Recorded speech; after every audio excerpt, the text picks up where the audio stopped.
safest hands are still our own. Amis du jour, bonjour. Aujourd'hui, nous parlons du pendant Marvel de Batman v Superman de DC, ici en Gangbang Edition. C'est-à-dire en gros, le dernier volet de la phase 3 de Marvel. C'est-à-dire le 4e Iron Man, le 2e Ant-Man, le 3e Avengers, le 3e Captain America, Civil War.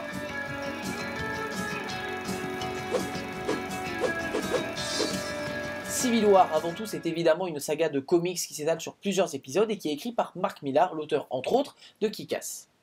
Bon, je vous le résume en gros, c'est l'histoire d'un groupe super-héroïque pas très expérimenté qui merde en attrapant un méchant, en l'occurrence Nitro qui a le pouvoir de s'exploser, près d'une école, et en fait il détruit l'école et il bute plusieurs gamins dans la foulée. Du coup, l'opinion publique se retourne contre les super-héros, et on propose un amendement, une loi, la loi de Registration, qui propose que les héros donnent leur identité secrète au gouvernement. Seulement, évidemment, ça crée un petit problème dans la communauté super-héroïque, avec d'un côté Iron Man en guise de leader, et de l'autre, vous l'avez compris, Captain America. Est-ce que c'est le scénario du film ici ? Pas du tout, non, pas du tout. Donc voilà, Civil War parce qu'ils se mettent sur la gueule et qu'il y a la même image à un moment donné dans le film, mais pas du tout comme la BD. New York. Washington, D.C. Sokovia. Okay, that's enough. Captain, people are afraid. Bon, déjà dans la BD, le problème c'est qu'ils sont à peu près 287 super-héros. Ici, vous avez vu les images, ils sont 4 contre 4. Donc bon, soyons clairs, même si l'histoire dans le comics fut l'une des meilleures qu'ils aient jamais faites, d'opinion publique et mon opinion personnelle, la dynamique présente dans le comics est quasiment impossible à recréer au cinéma, dû, entre autres, comme je le disais, au nombre de personnages. Simplement parce que dans l'univers cinématique de Marvel, ils n'ont pas introduit tout le monde, déjà, normal, ils en gardent un petit peu sous le coude, les mecs. Et puis surtout, il en manque un paquet. Je veux dire, les X-Men et les 4 Fantastiques, ils sont à d'autres maisons de production, donc on n'est pas prêt de les voir dans les films Marvel. Déjà, la présence de Spider-Man qui appartient à Sony, c'est un miracle en soi. Quoi qu'il en soit, l'idée était ici de recréer quelque chose d'épique avec juste un quart de casting. Alors, pari réussi ? Évidemment, encore une fois, Marvel remplit son cahier des charges et arrive à rendre toujours plus impressionnante la saga que personne n'attendait, la plus improbable, celle des Captain America. Parce que l'idée qu'il y a derrière est pas mauvaise, c'est-à-dire que chaque œuvre s'adapte à son temps. La première était un film d'époque, qui a malheureusement les pires relents de toute l'histoire des films super-héroïques. La seconde était un film d'espionnage, même s'il manque grandement de conclusions, comme tous les films Marvel qui suivront. Et la troisième, comme si elle nous avait rattrapé aujourd'hui, est un film super-héroïque dans la lignée d'Avengers. Puisque niveau casting, à part Thor et Hulk, on est exactement dans les mêmes membres. C'est bizarre cette phrase. Ici, les scénaristes ont l'intelligence, comme dans le comics, de ne pas créer d'opposition. Il n'y a pas nécessairement le gentil et le méchant, parce qu'ils ont l'ingéniosité de mettre un rapport émotionnel des deux côtés. Que ce soit Iron Man ou Captain America, tous les deux ont leur propre point de vue émotionnel, donc en tant que spectateur, on peut se raccorder à ça, et on peut vraiment absolument pas juger qui est gentil et qui est le méchant. À cela s'ajoute une pincée d'espionnage en la présence du soldat de l'hiver, encore, et évidemment, à partir de là, tout part en vrille. Même si, bon, je veux bien que ça soit le pote de Captain America, mais au bout d'un moment, il va le défendre contre toute l'humanité, le mec. Il va buter tout le monde juste pour protéger son copain, qui a, soit dit en passant, le charisme d'une huître. C'est-à-dire que moi, le soldat de l'hiver, il m'a jamais intéressé. Et t'as pas vraiment dans le film un moment de compassion particulier pour lui, quoi. Parce que c'est un peu une machine à tuer, genre Terminator vaguement humain. C'est le rapport émotionnel qui manque dans ce film, c'est le fait qu'on devrait ressentir, entre guillemets, la même affection que Captain America ressent envers son pote. Mais malheureusement, pas du tout. Ça manque un petit peu, quoi.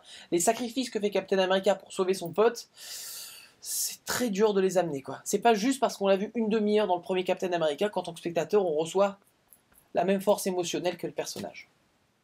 Les affrontements sont vraiment super bien foutus, et comme vous l'avez dû entendre parler, Spider-Man est génial, il est enfin de retour à Marvel, et on sent qu'il est nettement mieux géré. Spider-Man, joué cette fois-ci par Tom Holland, un gamin de, je crois, 15-16 ans, est très fun.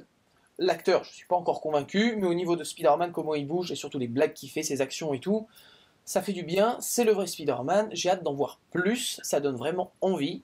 J'espère qu'ils vont vraiment se démarquer, qu'ils vont pas nous refaire ses origines, parce que c'est bon, Oncle Ben, l'araignée, pouvoir, grande responsabilité, on connaît, on peut passer à autre chose les mecs, envoyez quelque chose de différent, quelque chose de nouveau, on a confiance en vous pour le coup. À part ça, malheureusement, comme d'habitude, Marvel merde le méchant. C'est impossible, les mecs, peu importe le film, t'as un méchant, ils vont te le merder. Le méchant, il a un but bien précis, qu'en fait on comprend vraiment dans le dernier quart du film. Et ça te permet de revoir tout le film sous une autre perspective de merde, parce que son plan, c'est de la merde. C'est le genre de remise en question qui te fait penser le bon vieux, tout ça, pour ça?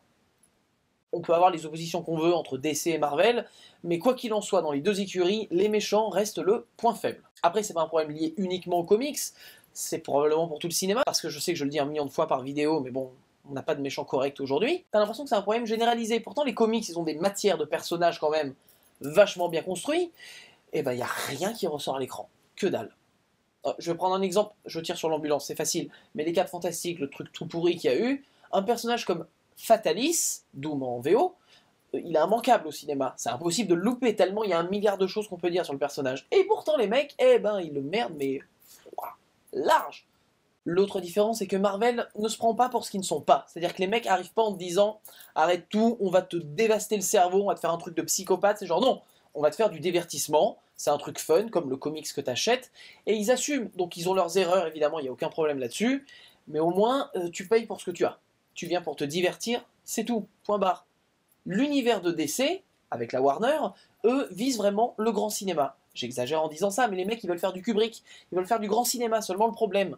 Et je dis pas que la matière super-héroïque est peut-être pas un terreau suffisant pour faire du grand cinéma, parce qu'on a eu des exemples de bons films dans ce genre. Mais quand t'as des films avec des scénarios de base comme Batman, Superman, avec Lex Luthor qui fait n'importe quoi au milieu, et les mecs qui se fight contre une créature en image de synthèse pour que dalle, arrête quoi. Je veux dire, au bout d'un moment, soit tu te détends, mais essaye pas de nous la jouer dark, tout ça, parce que Christopher Nolan l'a fait, il y est arrivé. C'est pas parce que tu la joues dark, dark, dark, que ça va nous vendre quelque chose. Il faut quand même un rapport émotionnel, un scénario cohérent. Là, il y avait rien, quoi. Alors, Marvel, ils sont pas parfaits, on est bien d'accord, mais les mecs, au moins, ils te font un truc, et ils assument. Alors, ils ont leurs erreurs, encore une fois, le méchant, son plan, quand t'arrives à la fin et qu'il dévoile son truc, toujours pas de spoiler, rassurez-vous, bah, c'est un peu de la merde, mais bon, c'était sympa, ça passe. Quand DC ils essayent de te vendre des trucs complexes, des relations torturées entre les personnages, et qu'à la fin t'as plus ou moins la même finalité Marvel de gros trucs en images de synthèse qui se mettent sur la gueule, oui, ben, c'est ce que j'appelle péter plus haut que son cul, simplement. DC aspire à faire du grand art, mais échoue continuellement. Marvel, ça vaut ce que ça vaut, mais c'est tout de même fun. Du coup, est-ce que cela appelle à la clémence? Bah oui. J'ai rien à dire de spécial sur la mise en scène, parce que les frères Russo s'en sortent bien, mais bah, ça suit l'action. Il n'y a rien d'extraordinaire, t'as pas d'image qui te... Ouh, c'est sûr que Zack Snyder faisait un meilleur boulot en tant que metteur en scène sur Batman vs Superman. Ici, c'est juste, je te filme l'action, et on va pas chercher midi à 14h. Donc ça fonctionne, ça casse pas 3 pattes à un canard. Sûr, si on avait foutu Zack Snyder sur ce film-là, ça aurait peut-être été plus intéressant. Juste à la mise en scène. Au bout du compte, Captain America Civil War est un très bon film Marvel, malheureusement toujours rattrapé par les péchés originels de la maison de production super-héroïque. Verdict.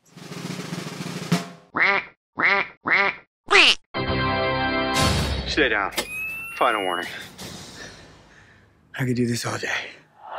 Dans votre DVD Tech, Captain America Civil War se rangera à la suite des films Marvel. Ah mais j'aimerais bien vous donner des trucs comme ça, des exemples, mais bon, voilà quoi. Ça se suit. J'ai rien. Sur ce, amis du soir, bonsoir.